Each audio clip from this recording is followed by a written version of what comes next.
Hello beautiful people, welcome back to my channel. ఇవాళ మళ్ళీ ఒక కొత్త రెసిపీ తోటి మళ్ళీ మీ ముందుకు వచ్చేసాను. రండి ప్రాసెస్. ఇవాళ నేను బజ్జీలు చేశాను. ఈ బజ్జీలు అనేవి చాలా టేస్టీగా ఉంటాయి. అది నా స్టైల్లో చేశాను. అలాగే ఆయిల్ కూడా చాలా తక్కువగా పీలుస్తాయి. నేను చెప్పిన ప్రాసెస్ లో చేస్తే చాలా బాగుంటాయి. రండి ప్రాసెస్ ఎలా చేయాలో చెప్పేస్తాను. ముందుగా ఒక బౌల్ తీసుకుని దాంట్లో మైదాపిండి వేసుకోండి. నేను అప్రాక్సిమేట్ గా పావు కేజీ మైదాపిండి తీసుకున్నాను. పావు కేజీ మైదాపిండికి దీంట్లో టేస్ట్ కి సరిపడినంత ఉప్పు వేసుకోండి. అలాగే ఒక స్పూన్ ఇడ్లీ రవ్వ వేసుకోండి. అలాగే కొంచెం పెరుగు వేసుకోండి. పెరుగు పుల్లగా ఉంటే మంచిది. పుల్లటి పెరుగు ఒక కప్పు వేసుకోండి. అలాగే దీంట్లోకి ఒక half teaspoon baking soda వేసుకోండి. లేదా ఇవన్నీ వేసేసుకున్న తర్వాత పిండిని మంచిగా మిక్స్ చేసుకుని కొంచెం కొంచెం వాటర్ ని యాడ్ చేసేసుకుంటూ మంచిగా కలిపేసుకోండి పిండి అంతా కూడా. వాటర్ అనేది ఎక్కువగా పోసేయద్దు, ఒకేసారి పోసేయద్దు, కొంచెం కొంచెం వేయండి వాటర్ అనేది. పైన వీడియోలో చూపించిన కన్సిస్టెన్సీ వచ్చిన తర్వాత మంచిగా బీట్ చేసుకోవాలి. నేను పైన చూపిస్తున్నాను చూడండి, అలా మంచి బీట్ చేసుకోవాలి. తర్వాత దీంట్లో ఒక 2 స్పూన్స్ ఆయిల్ కూడా యాడ్ చేసుకుని మళ్ళీ ఒకసారి పిండంతా కూడా మంచిగా కలిసేలా బీట్ చేసేసుకోండి. మంచిగా మొత్తం మిక్స్ చేసేసిన తర్వాత ఒక్కసారి బజ్జీ వేసి ట్రయల్ వేసి చూడండి. మంచి ఈజీగా జారిపోతే సరిపోతుంది. నేను పైన చూపించిన వీడియోలో చూపించిన విధంగా కలుపుకోండి పిండంతా. బజ్జీలు పొంగుతూ రావాలి అంటే గనక పిండిని బాగా బీట్ చేసుకోవాలి. గట్టిగా కొడతా ఉంటే పిండి మెత్తగా అయ్యి మనకి ఫర్మెంట్ కూడా అవుతుంది తెల్లారి.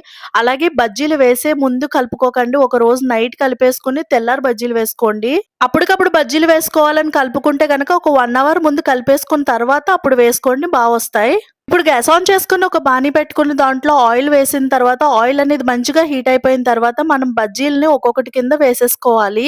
బజ్జీల సైజ్ అనేది మీ ఇష్టం. చిన్నగా వేసుకుంటే చిన్నగా వేసుకోవచ్చు, పెద్దగా వేసుకుంటే పెద్దగా వేసుకోవచ్చు. నేను మీడియం సైజ్ లో వేసాను. పెద్దగా వేస్తే లోపల ఉడుకుతుందో లేదా అని నేను మీడియం సైజ్ లో వేసా. నూనెలో బజ్జీ వేసేటప్పుడు జాగ్రత్తగా నిదానంగా వేయండి, లేకపోతే చిందుతుంది నూనె అనేది. ఇలా మంచిగా వేసేసి హై ఫ్లేమ్ లో పెట్టుకుని ఫ్రై చేసుకోవడమే.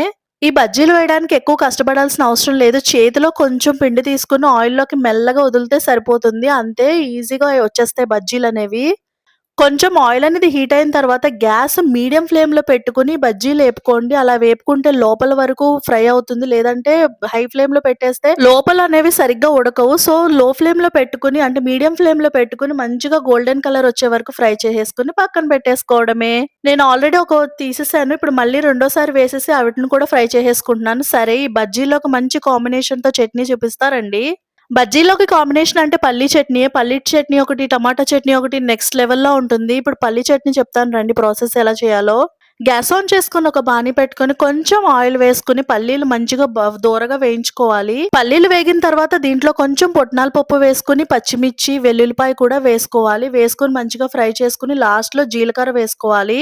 చింతపండు పులుసు యాడ్ చేసుకుని మిక్సీ పట్టేసుకుంటే చట్నీ రెడీ అయిపోతుంది. దీనికి మంచిగా తాలింపు పెట్టేసుకుని టేస్ట్ చేస్తే మాత్రం నెక్స్ట్ లెవెల్లో ఉంటుంది ఈ చట్నీ అనేది. అంతే అండి, ఎంతో ఈజీగా బజ్జీల్ని ఇంట్లోనే తయారు చేసుకోవచ్చు. ఈ చట్నీ తోటి ట్రై చేస్తే చాలా టేస్టీగా ఉంటాయి. ఇంకేంటి ఆలోచిస్తున్నారు? పిల్లలకి ఎలాగో ఆఫ్ డేసే కదా, తప్పకుండా ఈ రెసిపీ ట్రై చేయండి. వీడియో నచ్చితే ప్లీజ్ సబ్స్క్రైబ్ చేసుకోండి.